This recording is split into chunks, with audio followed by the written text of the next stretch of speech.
I'm actually a lecturer in the federal university, so I'm a federal government employee. And just to lend my voice to this 30 days rant challenge, I just want to paint a picture for us to see. So 2 years ago, I bought a car. This car is 2004, 2005 model Corolla. That's like an old model car, right? But quite convenient for the fuel and everything. The person who used the car before actually maintained it, so it had good body. I was looking very flashy, right? I took that car to school.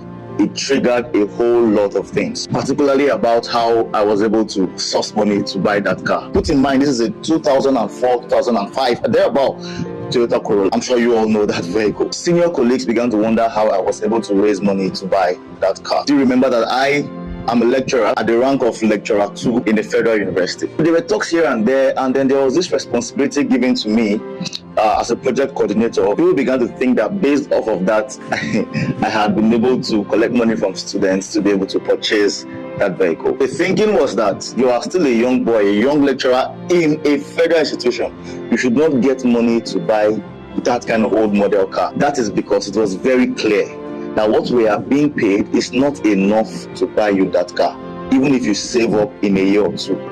No kidding. Somehow they took that position away from me, and it was fine. Now, this was a car that I had saved for up to 2 years to buy. Even after saving for 2 years, the money was not still complete. I still borrowed money from a cousin of mine. My mother still took money from the place where she does thrift, took a loan from that place to add up for me to be able to pick that vehicle and take it as my own. I know a car is like a big deal to rant about now that people are ranting about food and everything, but this is just to paint a picture to you of the pathetic life of a federal government employee. Since fuel went up, every single morning, my colleagues, even senior colleagues, even professors, they line up at the junction leading to my school, waiting for lifts to go to school every single morning. This is because by the time you are able to take your vehicle, fuel it with the salary that they pay us, you won't have anything left for food for your family for that month. Now, mind you, these are workers. These are people who are employed by the federal government, and you can see how these people cannot comfortably take themselves to work in their vehicles. They have to beg for lift every morning to go to work. Funnily enough, a few of my colleagues and I, we devised a technique. Sometimes we sleep in school so that we can avoid the transportation of the next day, right? So we take our clothes, put in our bags, we go to the office, we work overnight, and then wake up in the morning and then do one or two things and continue work the next day.